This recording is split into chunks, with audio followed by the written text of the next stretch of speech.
안녕하십니까. 황 작가의 책 읽기 오신 것을 환영합니다. 우리가 읽고 있는 책 이종찬 회고록 숲은 고요하지 않다 2권입니다. 오늘은 10장을 읽겠습니다. 망국적 3당 통합이라는 제목인데요. 저도 이 3당 통합을 통해서 지옥주의 할거 시대를 김영삼이 만들었다라고 생각하는 사람입니다. 이종찬 전 국정원장은 이 문제를 어떻게 바라보는지 함께 읽어보도록 하겠습니다. 네, 우리 책의 126쪽부터 읽겠습니다. 그동안 우리 사회에서 어느 날 갑자기 일어나는 일이 너무 잦아 성실하게 살아가는 보통 사람들의 기분을 상하게 했습니다. 이 노태우가 대통령에 당선되면 어느 날 갑자기 식의 변동과 불안을 없애겠습니다. 자신의 미래를 안심하고 설계하고 또 설계한 대로 실현되는 믿음 사회를 만들겠습니다. 노태우가 1987년 12월 12일 대통령 선거 서울 여의도 연설회에서 한 말 중에서 라고 되어 있습니다. 이게 이제 허구였단 얘기죠. 네, 다음 소제목은 허공의 메아리 혹은 영린이라고 되어 있습니다. 망국적인 3당 합당은 1990년 1월 22일 세상의 모습을 드러냈지만 그 연원은 1년 가까이 거슬러 올라간다. 그럼에도 나는 이른바 구국의 결단이라는 3당 합당의 내용을 불과 하루 전에야 통고받았다. 명색이 민정당 창당 주역의 중진인 입장에서 창피하고 가슴 아픈 일이었다. 당시 그런 쓰라린 감정을 가졌던 것은 단순히 내가 그 과정을 몰랐기 때문이 아니었다. 정치의 기본 원칙상 도저히 동의할 수 없는 내용을 전해 듣고 나아가 그날 이후 그 파렴치한 사기극이 눈앞에 진행되는 것을 지켜보면서 제대로 말 한마디 하지 못한 내가 얼마나 바보스럽고 한심했는지 지금 생각해도 얼굴이 화끈거린다. 3당 합당의 전사부터 살펴보자. 여기서 전사란 얘기는 그 이전의 역사입니다. 즉 3당 합당이 진행되는 과정의 이야기를 할 것 같습니다. 1989년 3월 중간평가가 물 건너가면서 나는 당 사무총장에서 물러나 때가 되었다고 생각했다. 그 전해 12월에 내가 사무총장으로 기용된 것은 어차피 중간평가 쇼 용도였다고 판단되었기 때문이었다. 더 이상 당직에 남아있을 이유가 없었다. 그러다 4월 동해 재선거로 잠시 바쁜 당무를 보기도 했다. 전국의 이면에서 보수대연합이라는 간판 아래 여소야대를 인위적으로 뒤집는 합당 음모가 진행되고 있다는 것을 까맣게 모르는 상태였다. 나름대로는 여소야대 전국을 조금이라도 풀어보는 것이 나의 일이라고 생각해서 최선을 다했다. 사후에 확인되기로는 이런 합당 논의가 처음 제기된 것은 3월 7일 노태우와 김종필의 회담에서였다. 이날 청와대 회담에서 김종필 공화당 총재는 평소 소신대로 중간평가는 필요 없다는 지론을 펴면서 한 걸음 더 나아가 정계를 보수혁신구도로 재편할 필요가 있다고 역설했다. 이 말에 노 대통령은 솔깃했다. 말하자면 중간평가 포기와 합당을 거래하자는 것이었는데 당시 중간평가 문제로 골머리를 앓던 노 대통령으로선 귀가 번쩍 뜨이는 이야기였다. 김종필의 입장에서도 당시의 여소야대 정국이 꼭 좋지만은 않았다. 한편으로 삼김의 밀월과 전국 주도를 즐기면서도 다른 한편으로 공화당이란 제3당의 제약이 그리 유쾌하지 않았다. 그래서 그는 기회가 있을 때마다 내각제를 전제 조건으로 보수연합의 필요성을 역설하곤 했다. 그것을 노 대통령에게 직접 언급한 것이다. 이로써 민정당과 공화당의 합당론이 검토되기 시작했다. 그런데 이 양당 합당론은 청와대 참모진 선에서 제동이 걸렸다. 자칫 그것은 30과 50 세력의 결합으로 비치면서 군정 세력들의 야합으로 매도될 수 있다는 지적이었다. 노 대통령도 이런 반론에 주춤했다. 그래서 민주당에도 의사를 타진해보려는 시점에 동해 재선거에서 후보 매수 사건이 터진 것이다. 김영삼 총재는 이 사건으로 코너에 몰렸다. 특히 매수한 돈의 출처 때문에 극도로 당황할 수밖에 없었다. 모사꾼들은 민주당을 합당 논의로 끌어들이는 데에 이 선거 부정 사건을 하나의 미끼로 잘 활용했다. 중간에 어떤 이야기가 오갔는지 모르지만 매수의 주역 서석재 전 민주당 사무총장이 구속 수감된 지 한 달여 만인 5월 30일에 보석으로 풀려났다. 그리고 6월 21일에 청와대에서 노태우와 김영삼 간 영수회담이 열렸다. 그리고 선거 부정 사건에 대한 수사는 흐지부지 되었다. 바로 이 회담에서 내각제 개헌 문제와 합당 문제가 한 묶음으로 거론되었다. 김영삼은 자신의 회고록에 이날 한국 정치의 지형을 바꾸는 한 가지 논의가 태동되었다라고 썼다. 당시 노 대통령은 정당 간 정책연합에 대한 의견을 물었는데 의외로 김영삼은 하려면 합당을 해야지 정책연합은 또 다른 전국 불안 요소가 될 것이라고 한 걸음 더 나아갔다는 것이다. 사실 여소야대 전국에서 재미를 못 보기는 김영삼도 김종필과 마찬가지였다. 제2야당으로 사사건건 평민당의 기선을 빼앗겼다.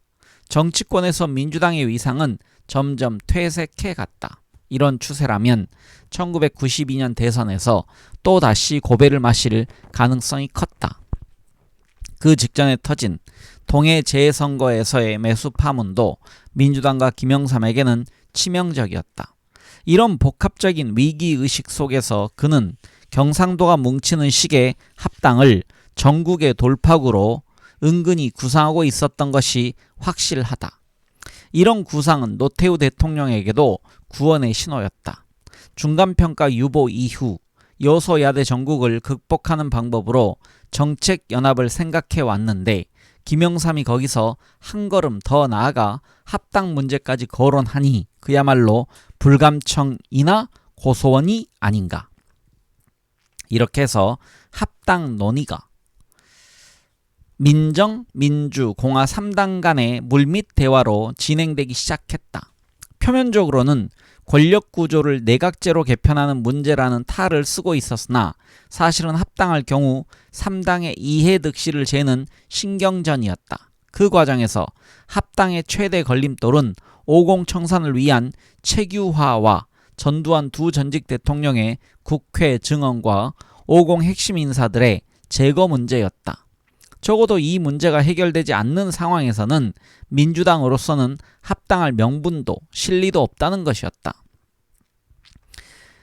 이 합당 거래의 채널에는 여러 갈래가 있었다. 멀리 유혁인 주 포르투갈 대사도 등장했다. 그는 동아일보 재직 시부터 김영삼 총재와 가까웠다. 또 하나의 채널은 김창근이었다. 김창근은 원래 공화당 사전 조직부터 정치를 시작한 김종필의 직계였다. 하지만 그 후 김종필이 정치적으로 불운할 때 그의 곁을 떠나 4인 체제 쪽으로 넘어간 사람이었다. 이런 변신 때문인지 전두환 대통령은 그를 그다지 신뢰하지 않았고 마지막 단계까지 정치 해금에서 제외했다. 해금이 안 되자 김창근은 이번에는 민취협에 가담해 김영삼의 사람이 되었다. 김창근은 노 대통령의 동서인 금진호와는 경북 영주 동양으로서 중마 고우이기도 했다. 그런 인연 때문인지 노태우는 김창근을 교통부 장관으로 기용했다. 이런 비공식 채널을 이용한 탐색전이 오간 뒤 노태우 대통령은 부인의 고종인 박철원을 정무장관으로 기용했다. 그리고 3당 통합 작업을 위한 비밀 접촉을 하도록 지시했다. 이때 김영삼은 전통 야당 출신에게 막후 대화를 맡기지 않고 당내에 새로 기용한 책사이자 경제관료 출신인 황병태를 내세웠다. 그는 김영삼이 발탁한 제13대 의원으로 서울 강남에서 당선된 뉴스타였다. 3당 합당 작업은 철통 같은 보안 속에 진행되어 3당의 누구도 이를 눈치채지 못했다. 다만 내각제 문제가 심심치 않게 거론되는 것을 보면서 나는 그 무렵 공화당과의 합당 교섭이 진행되는 것 아닌가 하는 의심만 했을 뿐이다. 사실 당시의 민정당은 제3공화국 시절에 공화당 인사들로 완전히 개편되어 있었다. 당대표가 박준규이고 국회의장이 김재순이었으니 더 설명할 필요도 없었다. 민정당 창당 주역이자 국회의장이던 이재형은 제13대 선거에 공천도 받지 못하고 강제로 정계에서 물러난 상태였다. 이재형은 3기미 정계에 복귀하는 제13대 국회에서 자신의 역할이 있음을 누누이 강조했지만 노태우는 그를 오공인물로 보고 냉혹하게 잘라버렸다. 그리고 박준규와 김재순을 대체인물로 영입했다. 그때부터 구공화당과 차별화하면서 제3의 길을 찾으려던 민정당의 색깔이 바뀌었다. 그것은 민주복지를 부르짖던 민정당의 색이 아니었다. 그리고 오공청산이라는 허울 아래 30 인물들을 부활시킨 것이기도 했다. 당 총재인 노 대통령은 민정당에 별다른 애착이 없어 보였다. 그리고 민정당의 존속보다는 여소야대 전국에서의 해방을 더욱 중요시하지 않나 하는 생각이 들게 되었다. 이런 상황을 강 건너 불구경하듯 할 수밖에 없었던 나는 하루도 마음이 편할 날이 없었다. 언제든 당의 사무총장직을 명예롭게 그만둘 시기만 노리고 있었다. 혹자는 그럴수록 당을 지켰어야 옳지 않았겠느냐고 반문할지도 모른다. 그러나 당시 당의 오너는 대통령이었다. 내가 할 수 있는 행동에는 한계가 있었다. 그러던 차에 5월 26일 서울 영등포 을구 선거법 위반 사건으로 우리 당 김명섭 의원이 당선 무효 판결을 받았다. 또다시 재선거를 치러야 할 판이었다. 나는 이번에야말로 여소야대 전국을 확실하게 돌파하는 기회로 삼겠다고 각오했다. 하지만 이 선거는 만만한 것이 아니었다. 그 전해 4월 총선거에서 우리 당이 당선되기는 했지만 평민당 및 민주당과 초접전을 벌였고 그나마 당선 무효가 된 선거구이기 때문에 절대적으로 불리했다. 나는 경제 전문가인 나웅배 전 경제부총리를 설득해 후보로 나서게 했다. 평민당과 민주당은 지난번 출마했던 이용희와 이원범을 다시 내세웠다. 이것도 우리에게는 불리했다. 우리 당의 후보는 이 지역에 처음 얼굴을 내민 후보였기 때문이다. 선거전은 치열했다. 또다시 여당의 중간평가 선거라는 캐치프레이즈로 과열 분위기가 조성되었다. 다시 읽겠습니다. 또다시 야당의 중간평가 선거라는 캐치프레이즈로 과열 분위기가 조성되었다. 야당이 그런 중간평가라고 성격 규정을 했다는 얘기입니다. 보라매 공원에서 열린 대규모 군중 집회에서 김대중 총재는 노태우 정권이 오공청산과 민주화를 성실히 이행하지 않으면 반드시 중간평가를 통해 국민의 신임을 묻겠다면서 지지를 호소했다. 이 무렵 중간평가는 야당이 불리하면 을에 내놓는 약방문 같은 것이었다. 여야 공히 전국 지구당 위원장들을 선거운동에 동원했고 또다시 과열 혼탁으로 중앙선관위원장으로부터 4당 모두 경고장을 받았다. 8월 18일에 실시된 선거의 결과는 우리 당의 압승이었다. 이날 투표율은 68.9%로 재선거 투표율치고는 대단히 높았다. 그만큼 국민의 관심이 높았다는 이야기다. 선거 결과 민정당이 지난번 선거보다 14,000표를 더 얻고 2등인 평민당과의 표차가 10,000여 표나 벌어졌다. 언론마다 압승이라고 보도했다. 특히 민주당과 공화당은 그 전해 선거에 비해 각각 10,000여 표를 잃었다. 충격이 아닐 수 없었다. 언론에서는 영등포, 을구, 영등포 1구 선거는 전국 구도에 적지 않은 영향을 줄 것이라면서 이번 재선거를 통해 야 3당 공조를 통한 여소야대 전국 구도는 완전히 새로운 단계로 접어들었다고 평가했다. 우리 당은 동해에 이은 승리로 전국 운영을 주도할 수 있는 명분과 입지를 확보했던 것이다. 나는 이런 승세를 몰아 전국 주도권을 잡아야 한다고 강조했지만 청와대의 반응은 계속 냉담했다. 책사들은 전국을 주도하기보다는 어떻게 하든 야당을 끌어들여 원내 의원 수를 늘리는 데에만 몰두하며 합당론에 깊숙이 빠져 있었다. 나는 이제 합당론의 세기를 박을 수밖에 없었다. 우선 합당의 명분인 내각제에 대한 비판을 가했다. 8월 23일 나는 도산연구회가 주최한 조찬 강연회에서 내각제와 정계 개편론을 싸잡아 공격했다. 내각제 문제가 근래 심심찮게 거론되고 있습니다. 내각제는 6.29 선언에도 언급되었듯이 우리 당이 지향하는 목표임은 분명합니다. 그러나 현 정치 상황으로 볼 때 민정당이 먼저 내세우면 자칫 집권 연장의 수단으로 오해받을 수 있습니다. 그러면 국민들도 공감하고 받아들이지 않게 됩니다. 이 문제는 야당 측이 먼저 제안할 때 진정성이 있는 것입니다. 나는 내각제를 앞세워 정계 개편을 시도하는 청와대 움직임에 아주 명확하게 이의를 제기했다. 내각제를 진정으로 실시하려 한다면 현행 헌법도 가능합니다. 현재 대통령에게 집중된 권한을 총리에게 일부 이양하고 경우에 따라서는 야당이 참여하는 연정도 가능합니다. 그런 실험도 없이 헌법부터 고치자는 것은 오히려 비현실적입니다. 나는 내가 무슨 헌법학자라도 되는 양 너무 앞질러 나갔다. 정계 개편 문제에 대해서도 비판했다. 정계 개편은 결국 내각제 개헌과 함수관계에 있습니다. 그러므로 더 어렵다고 생각합니다. 정계 개편은 서로 수적으로 늘리기 위해 물리적으로 합치는 것이 아니라 서로 간의 뜻과 정책, 철학과 도덕성 모두가 일치하는 화학적 결합을 이루어야 합니다. 지리 시간에 나는 민정당이 정부의 거수기 역할이나 하던 과거 여당과 뭐가 다르냐, 과연 민정당이냐라는 질문에 약간 흥분했다. 민정당이 밖에서 보기에는 정부에 종속되고 경직된 정당처럼 보일지 모르지만 내부적으로 자기 계획을 실현하려고 노력하고 있습니다.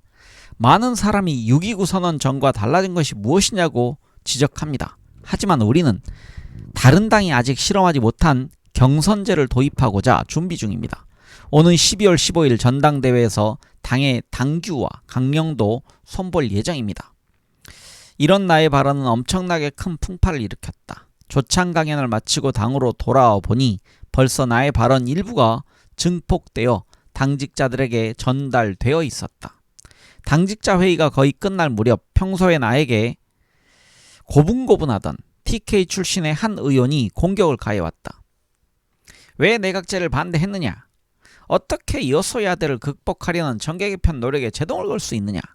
이런 발언은 사전에 당과 협의해야 하는데 개인 플레이한 것 아니냐? 등의 시비였다. 공격수는 공화당 사무당뇨 출신으로 누구의 지시를 받았는지 대충 짐작이 갔다. 당내의 이런 잡음은 곧장 청와대로 보고되었다. 다음날 나는 노태우 대통령에게 불려갔다. 나는 오해가 없도록 전날 조찬 강연의 내용을 상세하게 보고했다. 그리고 합당은 민정당의 정체성만 훼손할 뿐 실익은 없다고 나의 소신도 분명히 밝혔다. 노태우 대통령에게는 나의 주장이 영린이었을 것이다.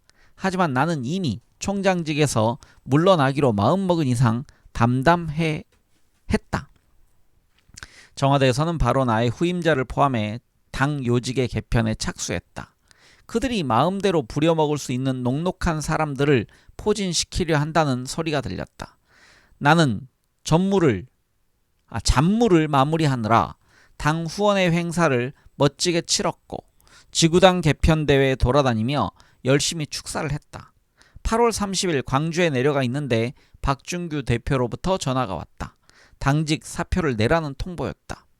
나는 혹시라도 그가 오해할 것 같아 평소보다 더 명랑한 음성으로 기다렸던 적절한 조치입니다 라고 답했다. 노 대통령은 그날 아침 박준규 대표와 김윤환 총무 그리고 박철원 정무장관을 불러 당직 개편에 관한 의견을 듣고 사표 수리를 결심했다고 했다. 그날 나는 고기남 지구당 위원장의 안내로 지구당 행사장 단상에 올랐다. 총장으로서 치른 마지막 행사였다. 나는 목청을 가다듬고 격려사를 했다. 폴란드에서는 자유노조의 대표가 집권했고 얼어붙었던 동구권에도 민주화 요구가 거세지고 있습니다.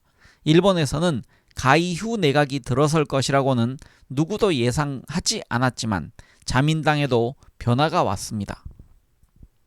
세계적으로 이제는 변해야 산다는 물결이 밀려오고 있습니다. 우리 민정당도 이런 시대적 요구에 따라야 합니다. 개혁을 통해 당내 분위기를 바꿔야 하고 국민에게 신뢰받는 정당으로 거듭나야 합니다. 그것이 정계 개편보다 더 중요한 과제입니다. 허공의 메아리 같았지만 나는 마지막 광주 지구당 대회 축사에서 마음껏 부르짖었다. 눈치 빠른 언론에서는 내가 자신의 소신과 다른 방향으로 당이 가고 있어 괴로운 심정을 토로한 것이라고 해석했다. 서울에 올라와 당직 발표를 기다렸는데 바로 그날 오후 총장에 이충구, 총무의 이한동 의원이 결정되었다. 박준규 대표와 이승윤 정책위 의장은 유임되었다. 정계 개편이 향후 과제일 터인데 개편에 반대하는 입장을 견지해온 이충구 의원을 총장으로 임명한 이유가 궁금했다. 여기서 언급되는 이충구란 분은요, 육사 출신입니다. 그리고 이한동 이분은 경기 포천인데 판검사를 했던 사람입니다. 네, 그리고 나중에 김대중 대통령 정권에서 총리를 합니다. 그래서 상당히 이례적이다라는 평가를 받았던 좀 보수주의적인 분입니다. 네, 다음 소제목은 무력하게 지켜본 3당 합당이라는 소제목입니다. 그때까지 당내에서 거론되던 합당 시나리오들을 살펴볼 때 기이한 것은 합당 상대로 민주당과 공화당은 거론되면서 평민당은 거의 거론되지 않았다는 점이다. 간혹 거론되더라도 그저 체면치레용으로 평민당과의 합당도 고려한다는 수준이었다. 그러다가 문익환 목사의 방북 사건이 터지고 평민당 서경원 의원의 북한 미립북 사건이 공개되면서 공안 정국으로 판이 바뀌자 김대중 총재를 친북 인사인 양 몰아갔다. 네, 밑에 각주 2개를 읽겠습니다. 문익환 목사의 방북 사실은 그가 1989년 3월 25일 평양에서 도착 성명을 발표함으로써 알려졌다. 이렇게 돼 있고요. 그 다음에 서경원 의원이 1988년 8월 19일부터 21일에 밀 입북했다는 사실이 공개된 것은 1989년 6월 22일 그가 평민당 지도부에 그 사실을 보고하면서다 라고 되어 있습니다. 이 문익환 목사는 당시 정당인이 아니었지만 이 서경원 의원은 그 당시에 여기 있네, 평민당 의원이었습니다. 그래서 이게 카톨릭 농민의 운동을 했던 분으로 국회의원이 됐던 분입니다. 김윤환은 노골적으로 평민당이 배제된 보수 대연합론이 당연하다고 주장했다. 그는 일본의 민주당과 자유당이 합쳐서 자유민주당이 된 이른바 1955년 체제를 한국 정치에 벤치마킹하고 있는 것처럼 설명했다. 그야말로 식자우환이다. 여기서 이제 민주당과 자유당, 일본에서 이게 합쳐서 자유민주당, 이게 바로 자민당입니다. 우리가 부르는. 그리고 여기서 식자우환이라는 얘기는 뭐 다 아시겠지만 아는 것이 병이다 라는 그런 사자성어입니다. 내가 총장직에서 물러난 이후 9월에 들어서면서 합당 물밑 작업이 본격화되었다. 노태우 대통령은 합당을 통해 다음 정권에서 김씨들에게 한 번씩 집공기회를 준다는 미끼를 던지며 접근을 시도했다. 물론 당사자들에게 정확하게 말한 것은 아니지만 내각제로 정계 개편을 해서 3김씨에게 각각 2년씩 기회를 준 뒤 이들을 퇴장시킨다는 시나리오였다. 네, 이 내용은 밑에 각주가 지금 박철원의 5560 비화 회고록 여기에 기록된 내용이라고 되어 있습니다. 나는 정계를 이처럼 떡 주무르듯 마음대로 끌고 갈 수 있다고 판단한 책사들의 인식 수준이 의심스러웠다. 이미 알려진 바와 같이 김종필 총재와의 합당 문제는 내각제 합의가 이루어지면서 쉽게 정리되었다.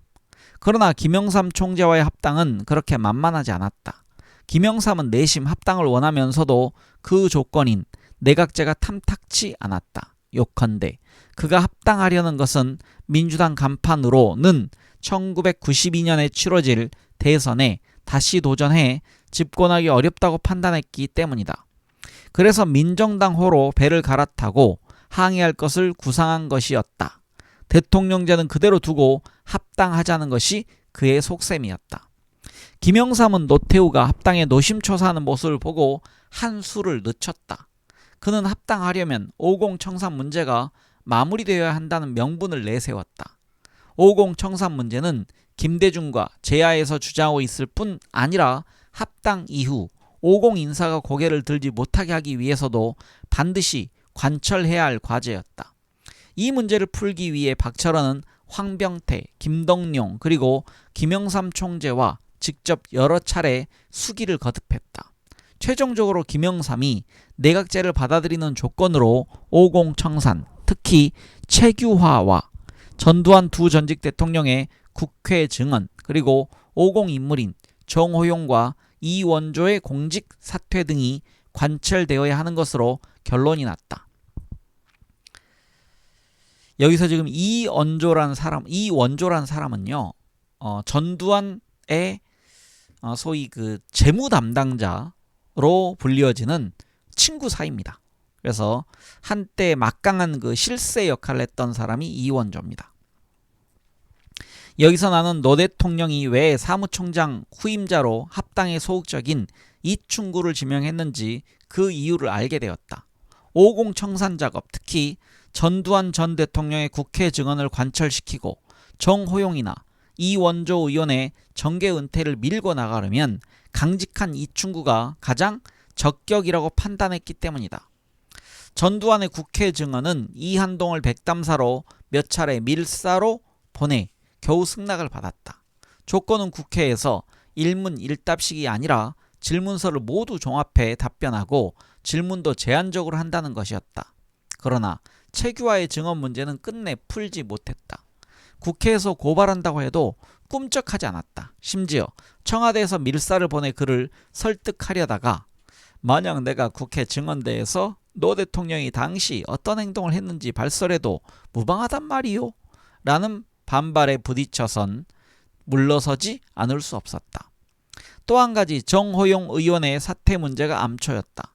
해결의 실마리를 찾기 힘들었다. 더욱이 노 대통령의 정치 기반인 대구 경북 의원들이 일제히 들고 일어나 반대 서명운동을 전개했다. 노 대통령이 정 의원을 만나 그 특유의 간접화법으로 여러 번 의사를 전달했는데도 그는 들은 척도 하지 않았다. 더 지체할 수 없었던 노 대통령은 서동권 안기부장에게 해결을 일임했다. 그는 정 의원의 경북고 1년 후배였다. 그럼에도 서 부장은 정 의원을 직접 만나 멱살을 잡는가 하면 서명파 의원 전원을 전화도청으로 밀착 감시하는 등 정치 사찰을 감행했다. 결국 정호용 의원 부인의 자살 미수 소동이 일어나고 나서야 정 의원도 두 손 들었다. 노태우 대통령의 회고록을 보면 그는 정호용을 보호하고자 야당의 공세에 일절 대응하지 않도록 신신당부했지만 정 의원이 그만 참지 못하고 야당과 맞대응하는 바람에 이를 그르친 것으로 되어 있다. 그러나 이는 헛소리다. 나는 사정을 잘 안다. 김영삼은 정호용을 강골이라고 보아 숙청 제1호로 주문했던 것이다. 군에 정호용을 따르는 후배들이 여전히 많다는 정보를 들은 것이 결정적이었다. 그래서 그가 제거되어야 3당 합당 이후 권력 장악이 가능하리라 판단했던 것 같다. 이제 1989년도 연말로 향하고 있었다. 이른바 50 청산 전국도 막바지에 이르렀다. 12월 15일 청와대에서 1로 3김의 영수회담이 열렸다. 그 자리에서 12월 31일 전두환 전 대통령의 국회 증언을 끝으로 오공 청산을 종결한다는 데 합의했다. 이제 3당 합당으로 가는 항로는 순풍만 받으면 되는 일이었다. 그런데 박준규 대표가 하필이면 그 시점에 청기를 누설했다. 박 대표는 12월 28일자 동아일보에 실린 인터뷰에서 사당 체제는 대통령 제하에서 적당하지 않으므로 양당제로 정계 개편해야 한다고 전제하면서 민정당도 코페르니쿠스적 발상에 대전환을 해야 한다. 민정당으로서는 섭섭한 일이지만 그동안 지녀온 기득권을 더 이상 고집해서는 안 된다라는 식으로 민정당의 해체를 요구했다. 박준규 대표의 말은 민정당과 민주당, 공화당의 합당은 기정사실이며 합당하게 되면 민정당의 간판도 내려야 하니 더 이상 민정당에 연연하지 말라는 것이었다. 나는 이 말을 듣고 붕괴하지 않을 수 없었다. 다른 사람도 아니고 당을 대표하는 사람이 이런 말을 하다니. 당을 바겐세일 하려는 것이다. 우리는 듣고만 있어야 했을까? 박준규가 청기를 누설한 합당의 그림을 보면 영남과 충청도 세력이 힘을 합쳐 호남을 고립시킴으로써 영남 세력의 집권을 영속화하는 구도에 지나지 않았다.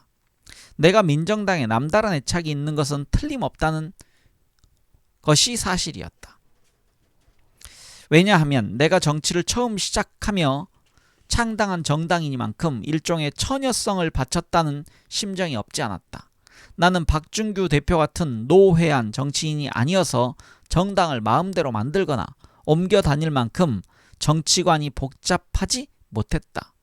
이제 그런 순결성을 잃게 되었는데 내가 수치심을 느끼지 않는다면 그것이야말로 비정상이 아니었던가.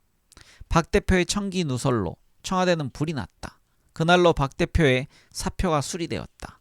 그리고 노 대통령의 뜻대로 오공 청산의 일환으로 광주 학살의 책임을 뒤집어 쓰고 다음 날인 12월 29일 정호용 의원이 의원직 사표를 냈다. 그리고 이틀 뒤인 12월 31일 전두환 전 대통령이 국회에서 증언하면서 큰 모욕을 당했다.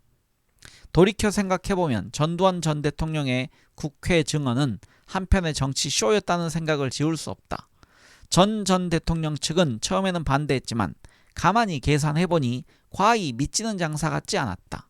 백담사에서의 고행을 청산하는 길은 하루빨리 국민의 뇌리에서 오공 청산 문제가 씻겨나가는 수밖에 없었다. 그러나 그동안 국회 증언대에 섰던 사람들이 당했던 것처럼 전 대통령까지 모욕을 당하게 할 수는 없다고 측근 인사들이 생각했던 모양이다. 그리하여 이한동 총무와 이양우 변호사 두 율사는 증언 방법과 내용에 대해 긴밀히 협의했고 이를 다시 야 3당 총무와 협상하는 복잡한 과정을 거쳐 최종 합의에 이르렀다.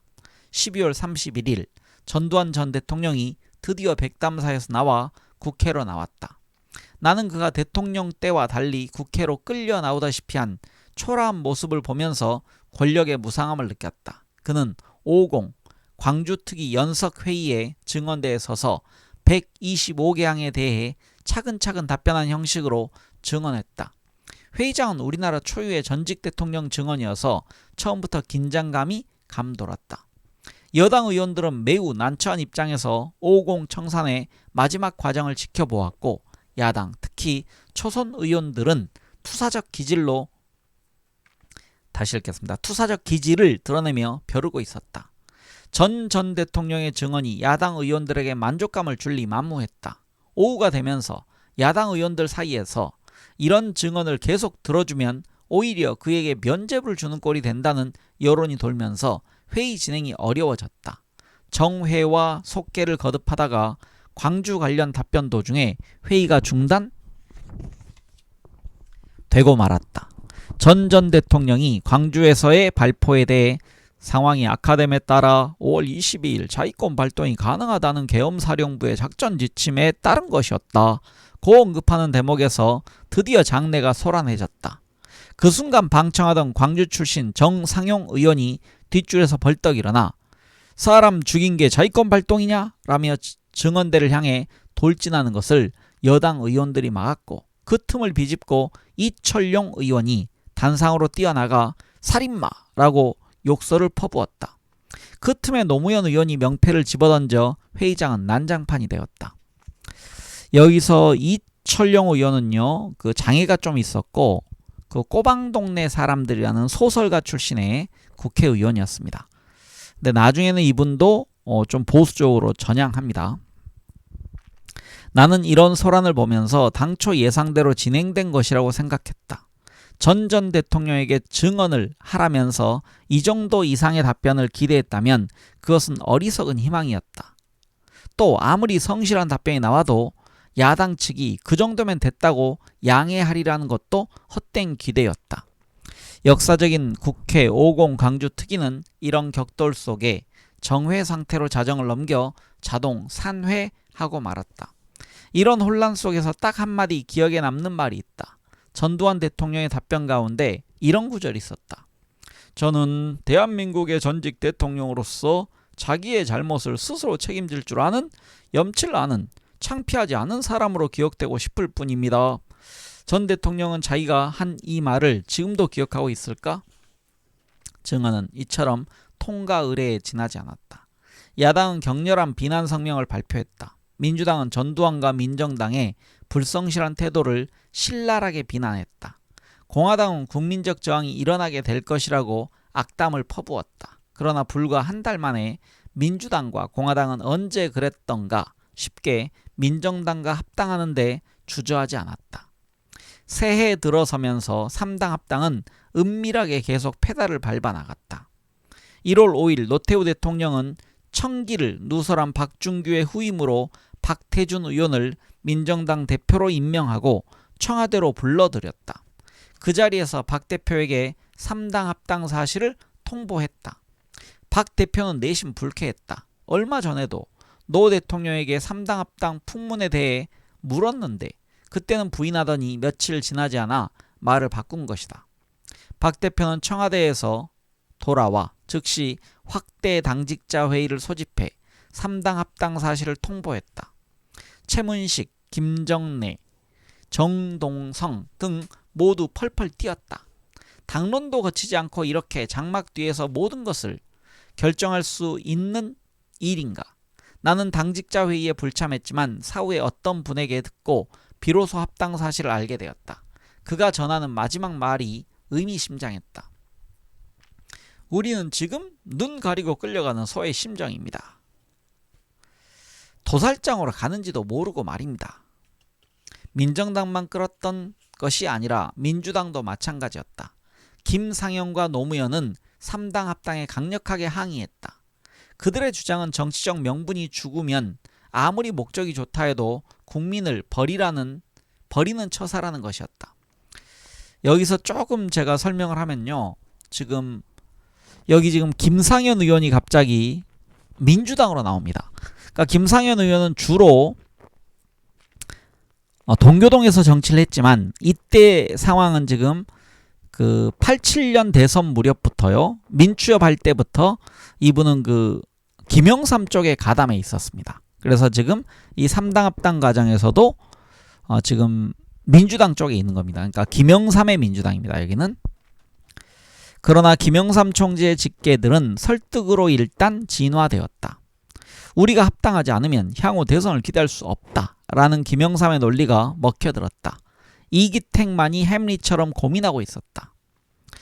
1월 22일 노태우 대통령과 김영삼 통일민주당 총재, 김종필 신민주공화당 총재가 3당 합당을 발표했다. 민정당의 창당 주역이자 원내총무와 사무총장, 정무장관을 역임한 나에게 이런 방구 의견을 물은 일이 없었다. 중간평가가 물 건너간 뒤 언론 등을 통해 합당을 통한 정계 개편이 시도된다는 소문이 돌았지만 합당이라고 하면 고작 민정당과 공화당의 합당 정도를 상상했을 뿐이었다. 나는 합당보다 유럽식 정책연합이 바람직하다고 생각하고 있었다.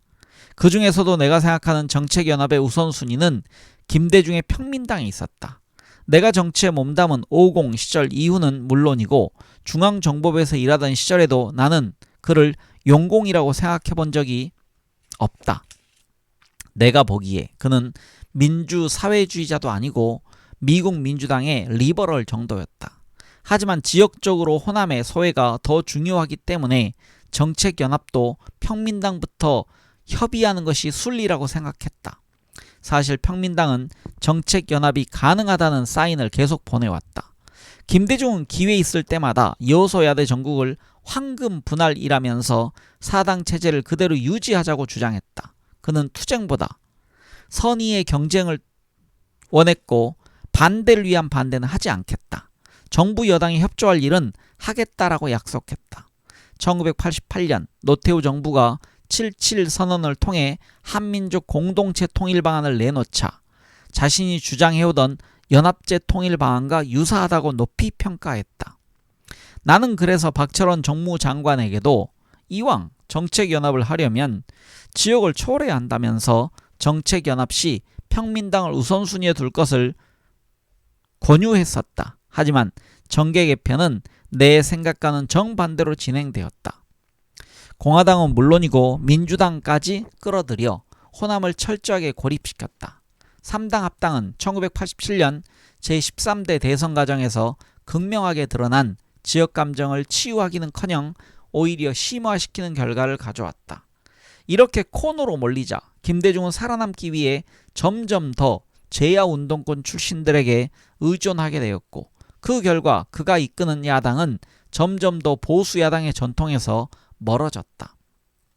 나에게 3당 합당 사실이 정식으로 통보된 것은 1월 21일이었다.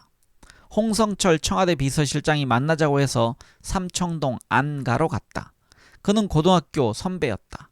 그래서 노 대통령이 특별히 나를 설득하라고 시켰던 것 같다. 그는 나에게 긴 말 않고 여러 가지 심정을 이해하지만 이번만은 노 대통령의 뜻에 따라달라 라고 간곡하게 말했다. 나는 웃으며 알겠습니다. 노 대통령의 통치 기반을 강화하는 조치라니 이의가 없지 않지만 받아들이겠습니다. 그렇지만 과연 그렇게 해서 이 일이 잘 될지는 앞으로 선배님과 함께 두고 보겠습니다. 라고 말한 뒤 헤어졌다. 그 이후 나는 우울한 날들을 보냈다. 당에서는 이탈을 우려했는지 연일 모임을 소집했다. 1월 22일 아침 중집회의, 점심때는 중집 오찬회의, 저녁에는 청와대 만찬회의, 다음날 아침엔 서울시 지구당 위원장들의 조찬 모임, 오후에는 국회의원, 지구당 위원장 연석회의 등. 이 시기에 나는 오유방, 이민규, 김영작, 남재희 등과 수시로 만나 당의 미래에 대해 깊은 수기를 거듭했다.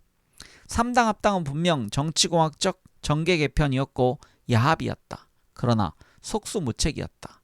더 솔직하게 말하자면 나를 포함해 가까운 의원들 모두 이런 밀실 야합에 반대한다고 천명하고 탈당할 용기를 내지 못했다. 한마디로 비겁했다. 그래서 고작 찾은 명분이 참여 속의 개혁이었다. 물론 자기 합리화에 불과했다. 하지만 그때 우리가 소극적으로나마 3당 합당에 따라갔던 것은 내각제에 대한 기대 때문이었다. 우리는 내각제를 한다면 3당 합당을 받아들일 수 있다 라고 결론지었다. 나는 개인적으로 대통령제가 바람직하지만 내각제도 못할 것 없다는 입장이었다. 그러면서 민정계는 자연스럽게 박태준 최고위원을 중심으로 뭉치게 되었다. 2월 1일 민정당은 당 해체를 결의했다. 나는 그 과정에서 말 한마디 못한 것을 지금도 후회하고 있다. 역사의 증언으로 무엇인가 기록을 남겼어야 옳았는데 나는 그 전날 노태우 대통령의 당부를 홍성철 실장을 통해 듣고 꿀먹은 벙어리가 된 것을 지금도 부끄럽게 생각한다. 내가 그 자리에서 민주당의 김상현이나 노무현처럼 강력하게 항의하지 못한 것은 비겁한 일이었다. 이런 나날을 보내고 있는 가운데 나도 모르게 어떤 중압감 같은 것이 느껴졌다. 무엇인가 나를 감시하는 그림자를 본 것이다. 얼마 후 안기부에 있는 후배가 나에게 슬쩍 알려주었다. 미안합니다. 매일 동향 보고 하라는 지시가 있었습니다. 나는 기가 막혔다. 2월 9일 여의도에 있는 중소기업회관에서 합당을 위한 수임기관 합동회의가 있었다. 이 자리에 끌려 나온 각 당의 국회의원들, 지구당 위원장들 모두가 주최 측이 마련한 시나리오에 따라 일사천리로 진행되는 회의를 지켜볼 수밖에 없었다. 민정당은 이렇게 하여 조종을 고했다. 당초에 내가 꿈꾸고 주장했던 제3세력의 실현, 즉 개혁적 보수주의의 이상은 사라지고 말았다. 네, 이상으로 3당 합당에 관련된 부분을 읽었습니다. 네, 3당 합당에 대한 이종찬 전 국정원장 당시 의원의 시각이었습니다. 네, 다음 시간에는 11장 민주자유당 대선 후보 경선을 읽어가도록 하겠습니다. 네, 내일 뵙겠습니다. 감사합니다.